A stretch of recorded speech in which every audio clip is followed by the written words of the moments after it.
He laughed and told the room, "Her? That's just the maid. She helps around the house." While his pregnant wife stood there 6 months along swallowing the humiliation. People snickered. Phones captured the moment. Then attorneys walked in 3 days later with divorce papers, and one sentence on those documents froze Han's blood, because the maid he dismissed owned everything he thought was his, and his whole empire was about to collapse in public. Welcome to our channel where we dive into stories of betrayal, revenge, and women reclaiming their power. If you find tales of resilience and justice as captivating as Nicole's journey, hit that subscribe button and turn on notifications, because her revenge is just beginning.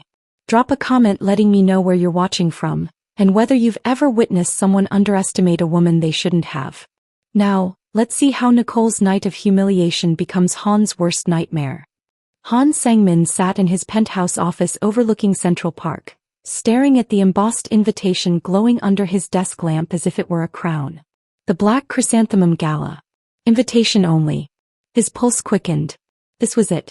The moment he had been orchestrating for 3 years of calculated moves, dangerous alliances, and relentless ambition had finally materialized. An invitation to the gala meant he had arrived.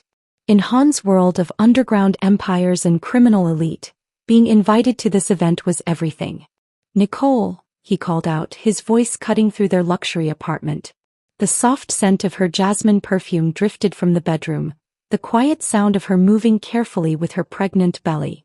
She appeared a moment later, one hand resting protectively on her stomach, wearing the simple clothes he insisted she wear at home. "Yes, Han." He turned the invitation toward her, his expression unreadable. "Look at this. The gala. I've been invited. You know what this means." She smiled softly, genuinely relieved he seemed happy. "It means they respect what you've built." He nodded but corrected her sharply. "It means I'm finally being seen, Nicole. By the people who matter.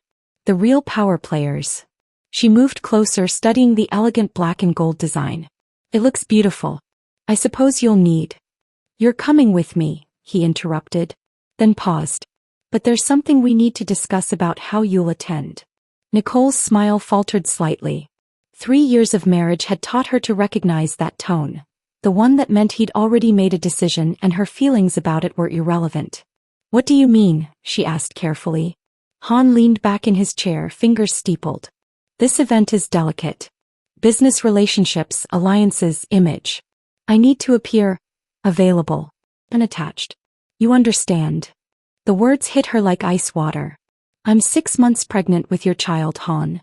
Which is exactly why this makes sense," he continued smoothly.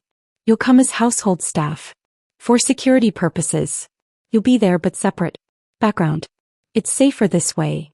Nicole stood frozen, her hand instinctively protecting her belly as if shielding their baby from the cruelty of his words. She wanted to scream, to refuse, to walk out. But 3 years of slow, careful humiliation had taught her something else. How to survive. How to document. How to wait. "All right," she said quietly, her voice steady despite the breaking inside. "I'll do as you ask." Han smiled, already turning back to his laptop, dismissing her. What he didn't see was Nicole's other hand slipping into her pocket, fingers closing around her phone, where 6 months of evidence waited in a folder labeled simply, "Divorce." The gala would be his triumph. And her beginning. The lights of James Park's corner office in Midtown Manhattan glowed like a sanctuary at 4 a.m. Nicole sat across from her godfather, still wearing the simple black dress from the gala, though she'd long ago kicked off the uncomfortable Target flats Han had insisted she wear. Her hands trembled slightly as she clutched her iPhone, but her voice, when she finally spoke, was steady as steel. "Tell me everything," James said gently, pushing a cup of chamomile tea toward her. He'd been her godfather since birth, the man who'd walked her down the aisle 3 years ago despite his quiet reservations about Han. He'd watched her hide her Sang-min pharmaceutical inheritance, choosing love over the burden of wealth. Now, looking at her swollen belly and devastated eyes, he understood the cost of that choice. Nicole didn't speak at first. Instead, she pressed play on a recording. Han's voice filled the elegant office. "Her? That's just the maid. Nobody important." Laughter followed. Then Vivian's sultry voice. "You're terrible, Han." More laughter. The intimate sound of Han's response. Let's get out of here early. My place or yours? James's jaw tightened, but he said nothing. Nicole was already opening her iPad with practiced efficiency, pulling up a folder labeled simply, Evidence. 6 months of documentation unfolded across the screen like a prosecutor's dream. Screenshots of texts between Han and Vivian lit up first. Can't wait to finally be together properly. Once I handle the Nicole situation, we can stop hiding.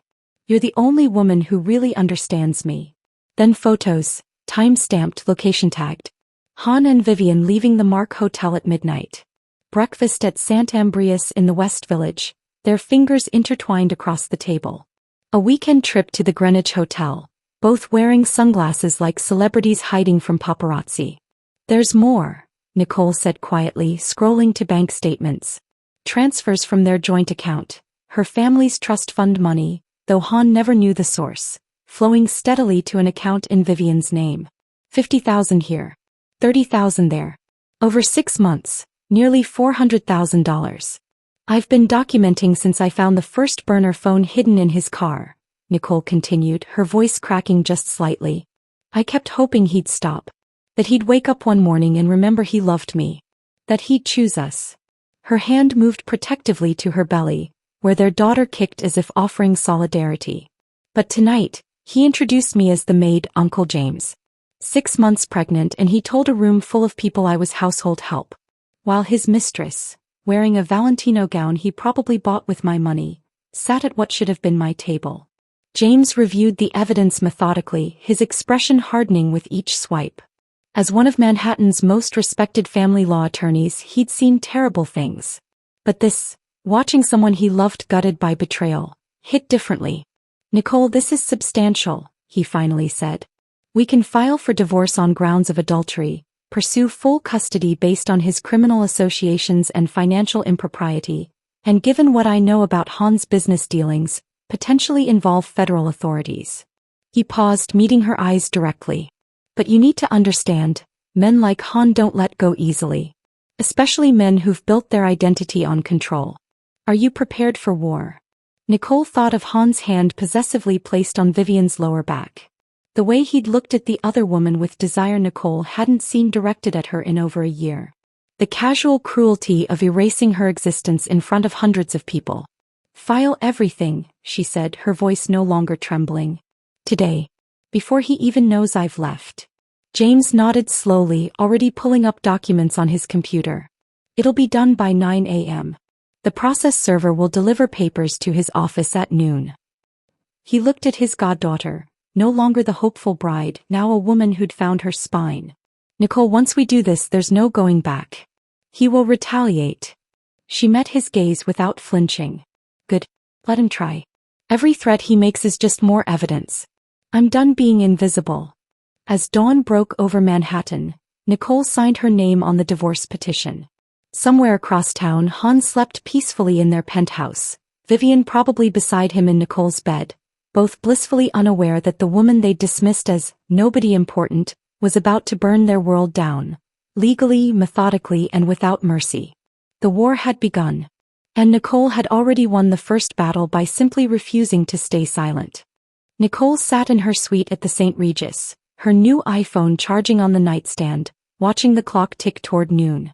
James had insisted on the luxury hotel, somewhere with security, cameras, witnesses, and checked her in under her mother's maiden name. She'd left the penthouse with nothing but her iPad, some clothes, and the evidence that would end her marriage. At 12:07 p.m. her phone lit up. One call.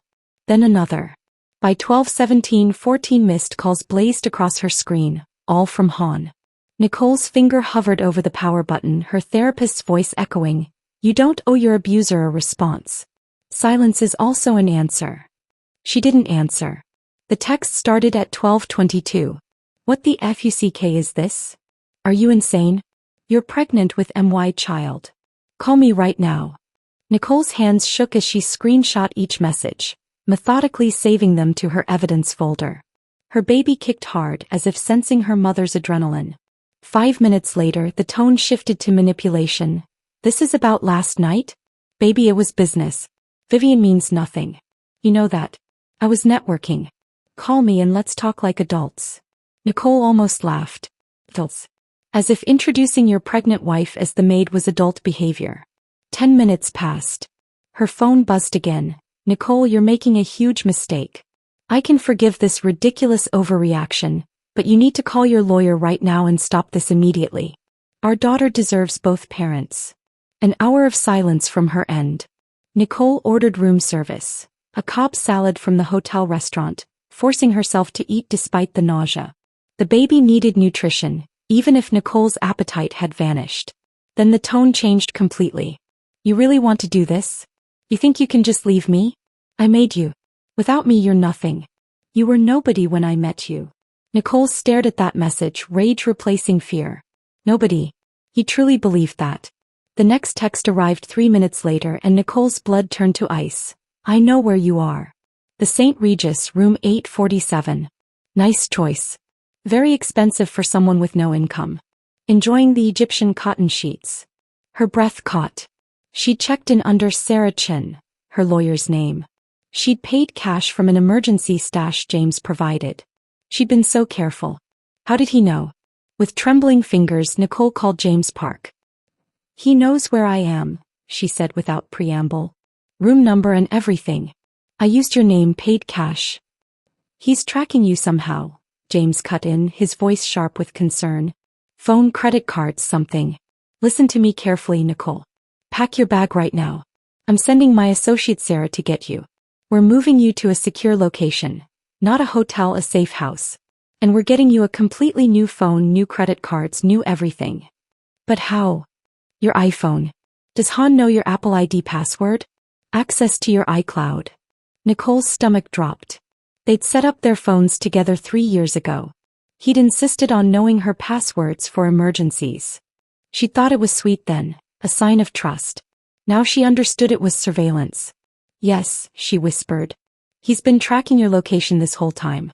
Maybe reading your messages, accessing your photos, everything. James's voice softened. Nicole, save every message he sends. Every single one. This is evidence of harassment and stalking. This helps us. Do you understand? She looked at her phone, the device she'd thought was private, but had been a window for Han to watch her every move. How long had he been monitoring her? Had he known about her visits to James's office? Her therapy sessions? Nicole, are you there? I'm here. Her voice was steady again, fueled by anger. I'm saving everything. And Uncle James? I want a restraining order. Today. Already drafting it.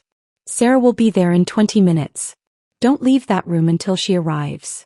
Nicole hung up and looked at her phone one more time. Another message from Han. Ignoring me won't work. You're my wife. That's my baby. Running just makes this harder for everyone. Come home and we'll forget this happened. She screenshot it, added it to the folder now bulging with evidence, then began packing her Louis Vuitton weekender. A gift from him bought with her money, she now realized. As she zipped the bag, her phone buzzed one final time. I'm coming to get you. Vivendog. Whether you want to or not. Nicole's hands stilled. Was that a threat? Promise? She didn't wait to find out. Grabbing her bag, she stepped into the hallway, looking both ways like a fugitive, wondering if her husband, the man who'd promised to protect her, was already on his way to prove she'd never really be free. Nicole learned about Marcus Kwan the way most people learn about natural disasters, through urgent news alerts that make your stomach drop. James called at 6 a.m., his voice tight with controlled anger. Han hired Marcus Kwan. Nicole sat up in the safe house bed, her hand instinctively moving to her belly. Should I know that name? He's Manhattan's most notorious criminal defense attorney. Represents Russian oligarchs, cartel leaders, white-collar criminals. He doesn't win cases through legal brilliance. He wins through intimidation and scorched earth tactics. James paused. He filed for emergency custody an hour ago. Hearing is in 2 days. The motion arrived by email minutes later. Nicole read the words through tears. Petitioner Nicole Sangmin exhibits signs of mental instability and poses a flight risk. She has demonstrated erratic behavior, vindictive tendencies, and has alienated the child's father without cause.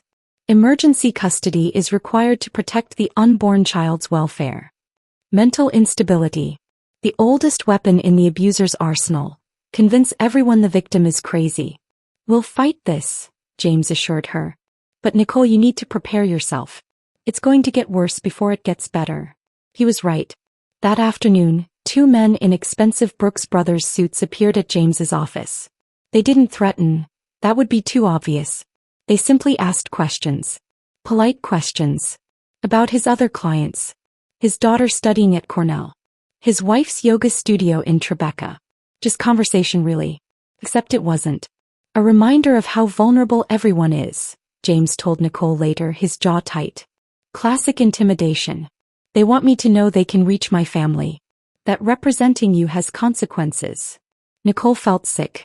Maybe I should find another lawyer. I can't put you. Absolutely not. James's voice was steel. I've been playing this game since before Han was born. He wants to scare me. Let him try. Within hours, James filed a countermotion that would become legendary in Manhattan family law circles. Attached were photographs from the gala. Professionally shot, devastatingly clear. Han with known members of the Gambino family. Han with a Russian businessman currently under federal investigation. And the piece de resistance. Han and Vivian Chin, his hand possessively on her waist, while in the background stood Nicole, alone, visibly pregnant, captioned simply, "Defendant with mistress," while plaintiff, his pregnant wife, was dismissed as the maid. By evening the photos were everywhere. Instagram. Twitter. Even the New York Post's page 6 ran them. Korean Mafia boss's gala scandal. Pregnant wife treated as help while mistress gets VIP treatment.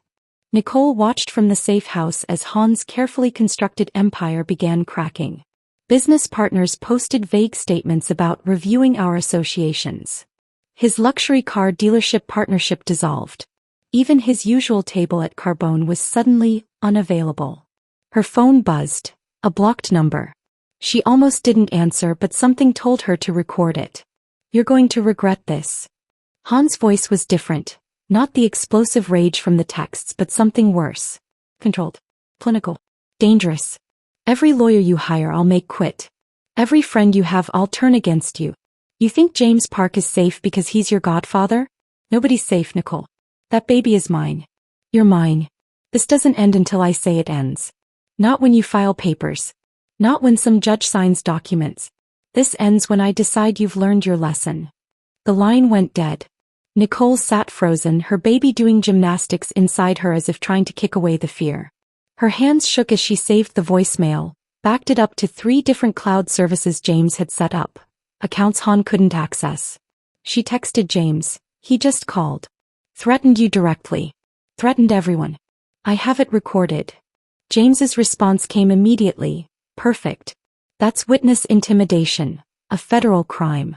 Send it to me and the FBI contact I gave you. He's digging his own grave, Nicole. Let him. But as Nicole lay in bed that night, alone in a safe house whose address even she didn't fully know, listening to every creak and footstep in the hallway, she wondered, how far would Han actually go? He'd already destroyed her dignity, stolen her money, and threatened her godfather. What came after threats? And more terrifying, would she find out before it was too late? Outside her window, Manhattan glittered with a million lights. Somewhere in that vast city Han was planning his next move. And Nicole realized with chilling clarity that divorce papers were just the opening shot in a war where the rules didn't matter to a man who'd already lost everything he cared about. His image, his reputation, his control. All he had left was rage. And nowhere for it to go but toward her. The text came from an unknown number at 9 a.m. This is Vivian Chin. We need to talk. For both our sakes. Nicole stared at her phone like it might explode. The mistress wanted to meet. James's response was immediate and emphatic. Absolutely not. It's a setup. But something in Nicole, maybe exhaustion, maybe curiosity, maybe the reckless courage of a woman who'd already lost everything that mattered, made her text back. Starbucks on 42nd and 6th. Noon. Public and crowded. Vivian's reply was instant. I'll be there. Nicole arrived 15 minutes early, positioning herself at a corner table with clear sight lines to all exits. She ordered a decaf latte and a spinach feta wrap she had no intention of eating. At exactly noon, Vivian walked in and every head turned. She was devastating in person, more so without the gala's dramatic lighting. Hermes scarf, Chanel sunglasses pushed up on glossy black hair, carrying a Birkin bag that cost more than most people's cars. She moved through the Starbucks like a panther in a petting zoo, beautiful, dangerous, utterly out of place. "Thank you for meeting me," Vivian said, sliding into the seat across from Nicole. Up close, Nicole could see the perfection was cracking, dark circles under expertly applied concealer, a tension in her jaw that makeup couldn't hide. "I saw the divorce filing," Vivian began without preamble. "I need you to know, Han told me you two were separated. That your marriage was just for business, for his image. He said you had an arrangement." Nicole's laugh was sharp and bitter. "Did he tell you I was 6 months pregnant too, or was that also part of our business arrangement?" Vivian flinched, actual emotion breaking through her composed facade. "I didn't know until the gala. The way he treated you." She paused, her perfectly manicured nails drumming once on the table. "I'm not a good person, Nicole. I won't pretend otherwise. But I'm not a monster. He played us both." She slid a manila envelope across the small table, between Nicole's untouched latte and her own black coffee. "Open it." Inside were printouts of text messages, time-stamped from the morning after the gala. Han's words blazed from the page. "Nicole's just being dramatic. She'll come back when she runs out of money. She has nowhere else to go. She needs me." Another text sent just 2 days ago. "If she pushes this divorce, I'll make sure she gets nothing. The baby too. She won't win." Nicole's hands shook as she read. "Threatening to take her baby. Their daughter. Her Lily." "He's threatening to take your child," Vivian said, her voice suddenly cold as winter. "I may be many things, but I won't be part of that.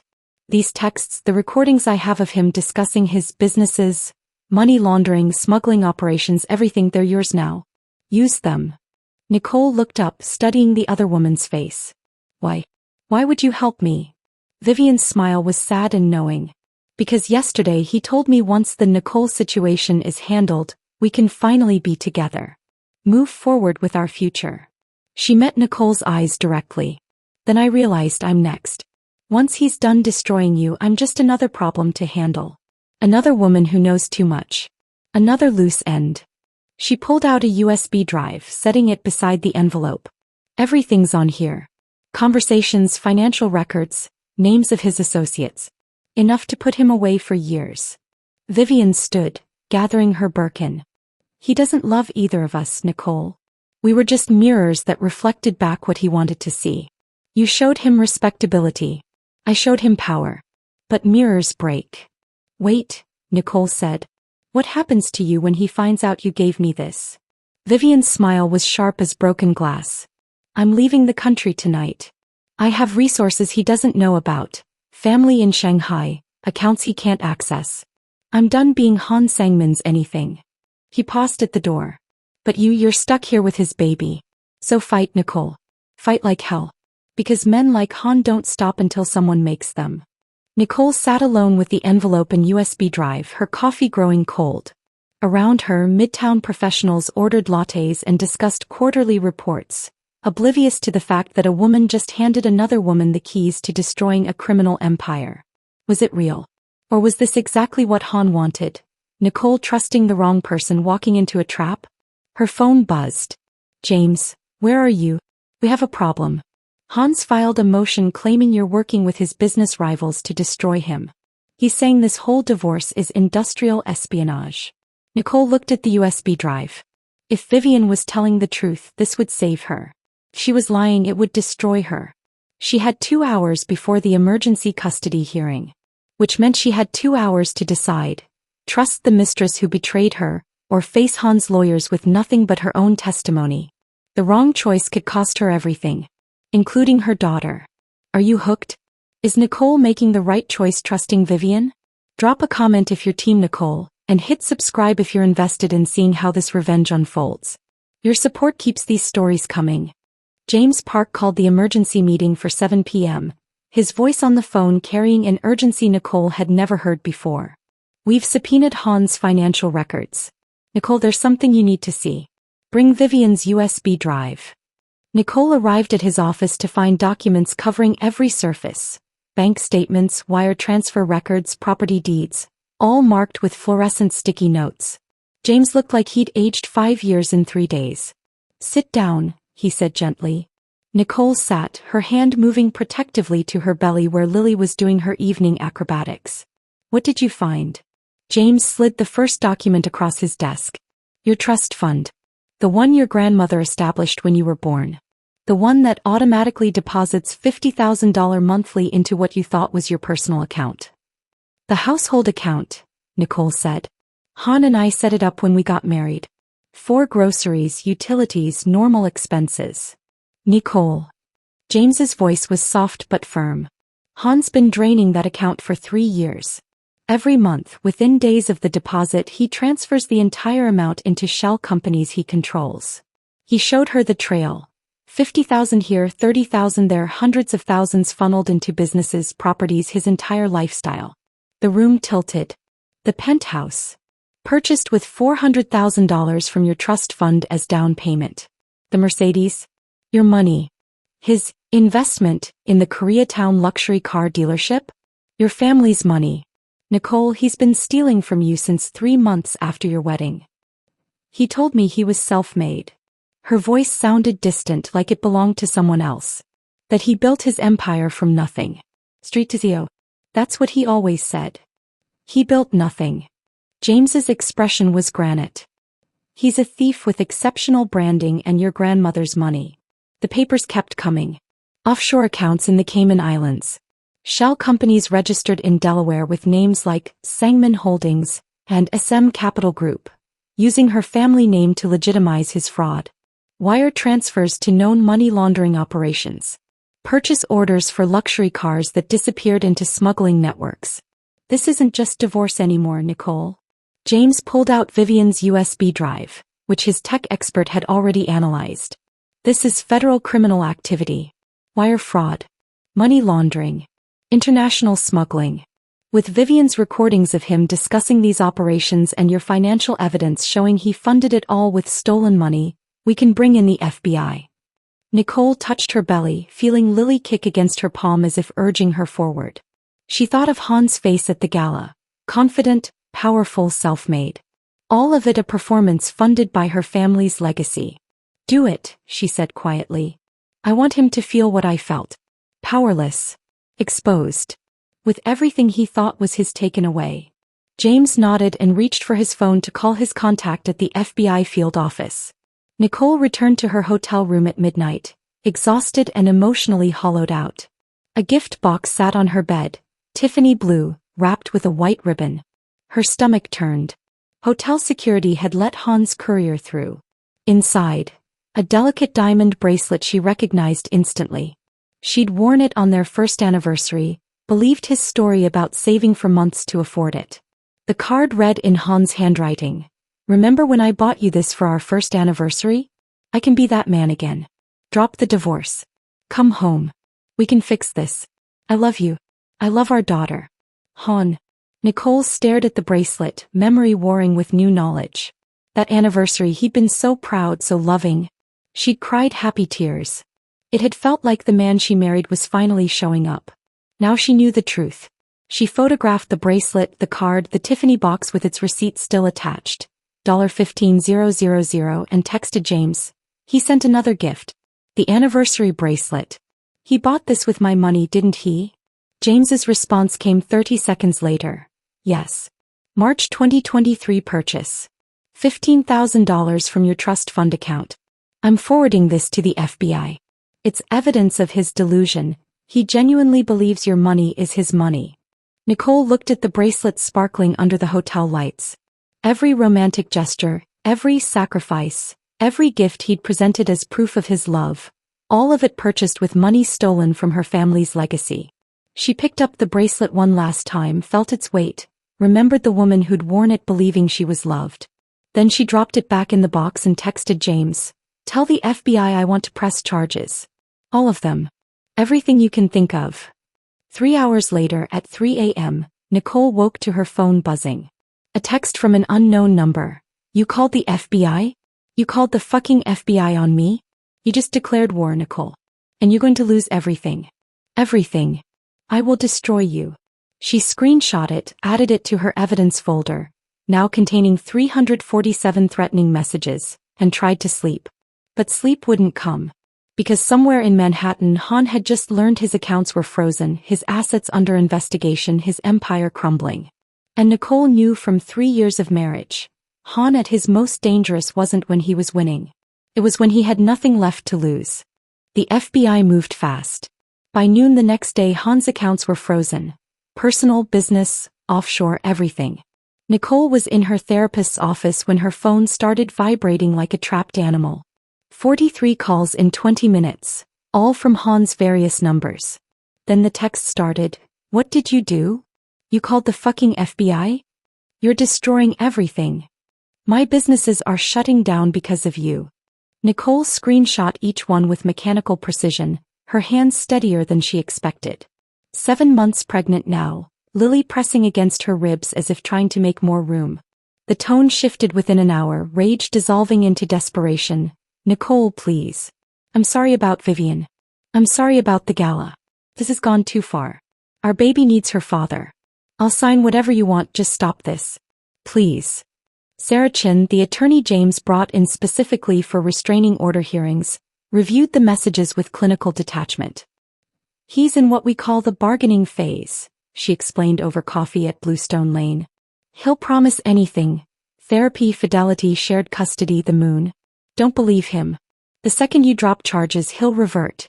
They always do. Nicole nodded, sipping her decaf cappuccino, trying to ignore how her back ached constantly now. 2 days later, she had an OB appointment at Mount Sinai. She arrived early, scanning the waiting room nervously, a habit now, always watching for Han's face. The nurse called her name just as the elevator doors opened. Han stepped out. That's my wife. His voice carried across the waiting room, desperate and loud. Pie baby. You can't keep me from my own child. Security materialized. 2 guards Nicole's team had quietly arranged. They intercepted Han while Nicole's doctor rushed her through a back corridor, her heart hammering, Lily kicking frantically as if sensing the danger. I'm so sorry, Dr. Patel said once they were safely in an exam room. We'll arrange home visits for the rest of your pregnancy. You shouldn't have to deal with this stress. That night, alone in her safe house, the messages continued their psychological assault. I just wanted to see our baby on the ultrasound. You're turning me into a monster. My mother is sick because of the stress you're causing. Are you happy now? Every dollar you take from me is a dollar away from our daughter's future. Nicole brought the messages to her Thursday night therapy group. 7 women, all domestic abuse survivors, meeting in a church basement in Chelsea. The counselor, Dr. Martinez, held up Nicole's phone for the group to see. This is textbook Darvo, she said gently. Deny, attack, reverse victim and offender. Watch how he makes himself the victim of Nicole's cruelty, while completely ignoring that he stole from her, humiliated her publicly, threatened her and tried to take her child. In his version, she's the villain.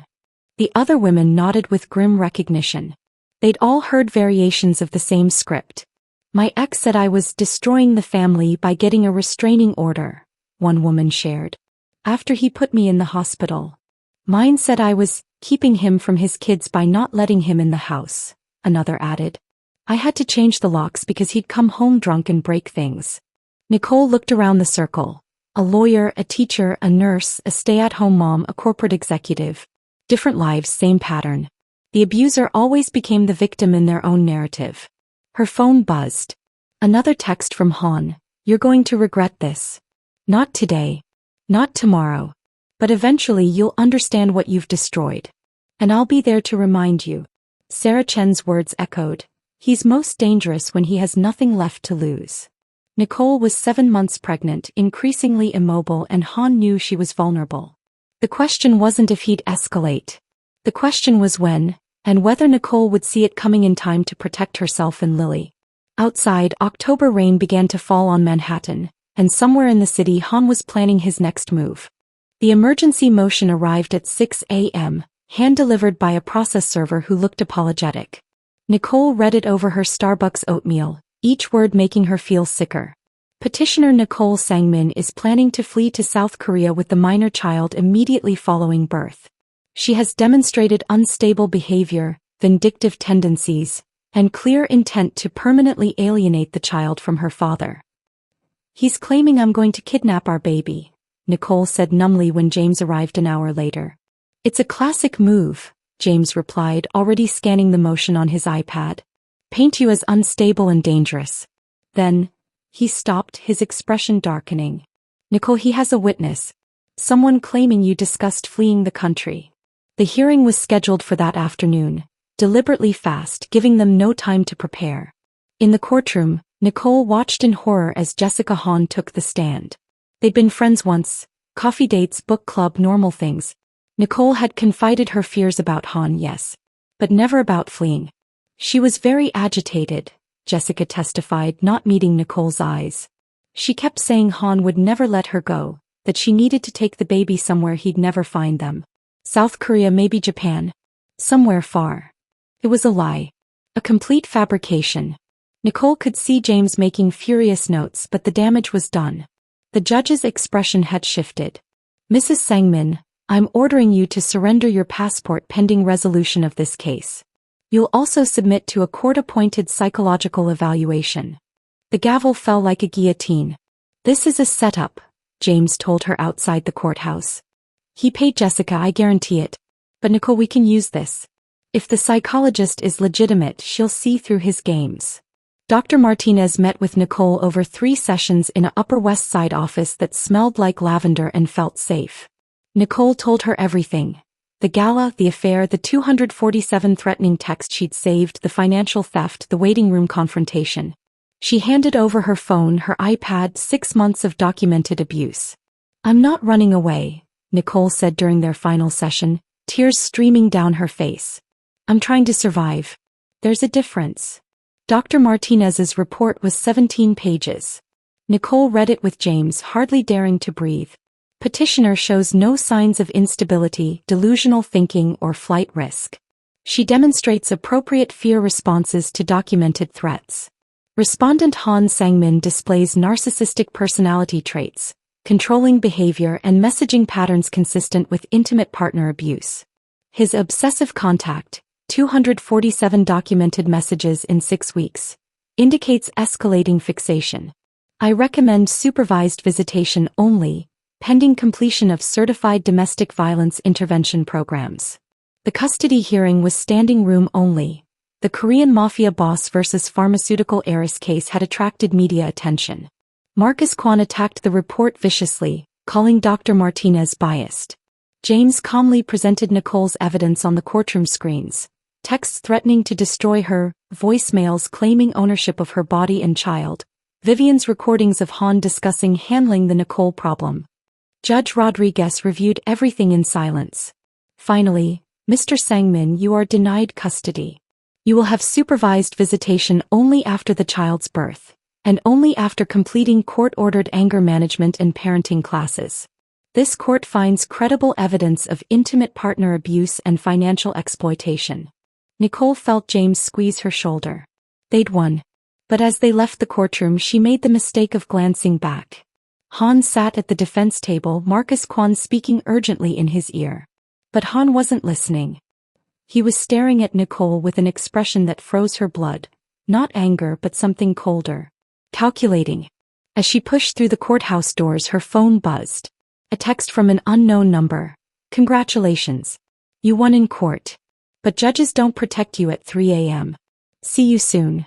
Nicole stopped on the courthouse steps, her hand instinctively protecting her belly.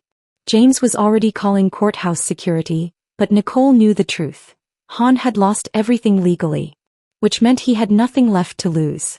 And men with nothing to lose were the most dangerous of all. Somewhere in Manhattan, Han was no longer playing by rules or laws. He was playing for keeps. The contractions started at 2:47 a.m. Sharp, urgent, too early. 38 weeks. Nicole's doula, Maria, called 911 while helping her dress. "Stress can trigger early labor," she said gently, but Nicole already knew. Her body was done carrying the weight of fear. The ambulance rushed her to Mount Sinai through empty Manhattan streets. By 3:15 a.m., Nicole's security team had alerted James Park, who immediately called the hospital. "Han Sang-min is not permitted access. Court order is in effect. He's dangerous. At 3:47 a.m. James called again. Han knows. He's on his way. Nicole labored in a private room on the 8th floor, security posted outside. Maria held her hand through each contraction while Nicole's mind raced between physical pain and the terror that Han would somehow breach the door. She'd imagined this moment 1,000 times, holding her daughter, feeling that first rush of love. But fear had poisoned even this. At 6:47 a.m. Lily emerged with a furious cry. 6 pounds 3 ounces. Perfect. Nicole sobbed as the nurse placed her daughter on her chest, skin to skin. This tiny human she'd protected for 9 months finally here, finally safe. She's beautiful, Maria whispered. For 2 hours, Nicole existed in a bubble of exhausted joy. She counted Lily's fingers, marveled at her rosebud mouth, breathed in that newborn smell everyone talks about. The world narrowed to just them. Then Han's voice shattered everything. That's my daughter. You can't keep me from my daughter. The sound came through the door, loud, desperate, enraged. Nicole's arms instinctively tightened around Lily, who began to wail as if sensing danger. Security radios crackled. Footsteps. Shouting. Nicole started crying, not from fear but from pure rage that this moment, this sacred first day, was contaminated by him. James Park arrived 20 minutes later with 2 police officers and a laminated copy of the court order. Mr. Sangmin, you are in violation. Supervised visitation only. You need to leave now. I'll see you soon, Lily. Han's voice carried down the hallway as security escorted him out. Daddy loves you. Daddy's going to fight for you. Nicole held her daughter and wept. That evening her phone buzzed. Unknown number. Congratulations on the baby. She's beautiful. Looks just like her father. I have friends everywhere, Nicole. Even in hospitals. You can't hide from me forever. The blood drained from Nicole's face. Someone had photographed Lily. Someone had been in her room, or close enough to see through the window. A HIPAA violation. But more than that, a message. I can reach your daughter anytime. James contacted the FBI within minutes. This is criminal stalking, witness intimidation, and potentially conspiracy to commit kidnapping. He's threatening access to the child. Federal agents visited Han that night with a final warning. Any further contact would result in immediate arrest. Han's response came in a text to Marcus Kwan, subpoenaed days later. They think restraining orders will stop me? That baby is mine. Nicole is mine. I built my empire once, I'll do it again. And when I do, I'll take back what belongs to me. I'll wait as long as I need to. 6 months, a year, 5 years. Doesn't matter. They're mine. Nicole read that text in James's office a week later, Lily sleeping in her car seat beside them. He's not going to stop, she said quietly. No, James admitted. But we've documented everything. The FBI is building a case. If he violates the restraining order even once, he goes to jail. Nicole looked at her daughter, peaceful in sleep, unaware that her father saw her as property to be claimed, not a person to be loved. How far will he go? Nicole whispered. James didn't answer because they both knew the truth. Han would go as far as it took. The question wasn't if he'd try something, it was when and whether they'd see it coming. Outside Mount Sinai, fall leaves scattered across Manhattan sidewalks. Nicole took Lily home to a safe house whose address even she didn't fully know. And somewhere in the city Han waited. Patient. Obsessed. Convinced that time was on his side. That eventually Nicole would let her guard down. And he'd be ready. 3 months after Lily's birth, federal prosecutors made Han an offer. Plead guilty to money laundering and financial fraud, serve 18 months minimum, or face trial with Nicole's evidence and potentially face 10+ years. Han refused. He was certain he could win, paint Nicole as a vindictive ex-wife weaponizing the system. Marcus Kwan assured him juries loved fathers fighting for their children. They were both catastrophically wrong. The trial became a media sensation. Korean Mafia boss versus pharmaceutical heiress dominated New York headlines for 3 weeks. Court TV streamed the proceedings. Nicole watched herself become a public figure. The pregnant wife dismissed as the Maid, now the face of financial abuse survivors everywhere. On day 7, Nicole took the stand. Her voice didn't shake as she recounted the Gala humiliation, 3 years of controlling behavior, the systematic theft of her inheritance. When the prosecution projected Han's 247 threatening texts onto courtroom screens, several jurors visibly recoiled. "Every dollar you take from me is a dollar away from our daughter's future. You're mine. This doesn't end until I say it ends. I have friends everywhere. Even in hospitals." Vivian Chin testified on day 9, elegant in navy Armani, her testimony precise and damning. She detailed Han's criminal operations, the money laundering schemes, his explicit threats toward Nicole. "He told me once the Nicole situation was handled we could be together," Vivian said calmly. "That's when I understood, I wasn't his partner. I was his next victim." The jury saw the hospital photo of newborn Lily, taken without permission. They heard the voicemail, "That baby is mine. Nicole is mine." They reviewed bank records showing $847,000 stolen from Nicole's trust fund over 3 years. Han's defense crumbled like sand. The jury deliberated 4 hours. Guilty on 8 counts: wire fraud, money laundering, financial exploitation, stalking, witness intimidation, violation of restraining order, criminal threatening, and conspiracy to commit fraud. Judge Rodriguez's sentencing was swift: 5 years federal prison, $2.3 million in restitution to Nicole, permanent restraining order, supervised visitation with Lily only after prison release, and successful completion of certified domestic violence intervention programs. As federal marshals led Han away in handcuffs, he looked at Nicole one last time, not with rage but something like disbelief. She held 9-month-old Lily close, meeting his eyes without flinching, and didn't look away until he disappeared through the courtroom doors. 6 months later, Nicole sat in her new apartment in Brooklyn, smaller than the Central Park penthouse but completely hers. Sunlight streamed through windows she'd chosen. Lily babbled in her Fisher-Price bouncer, reaching for colorful toys. Nicole's phone buzzed. A text from Vivian, who'd relocated to Singapore. "I saw the foundation launch. The Lily Foundation for Survivors. Proud of you, V." Nicole smiled, looking at her laptop screen. The foundation's website glowed, funded entirely by Han's restitution payments, offering legal support, therapy, and emergency housing for domestic abuse survivors. The irony was perfect. Han's stolen money now liberating other women from men like him.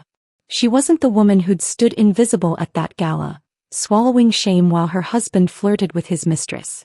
She'd rebuilt herself, stronger, wiser, free. Lily squealed with delight, and Nicole scooped her up, breathing in that baby scent that still made everything worthwhile. But even now she checked the locks twice before bed.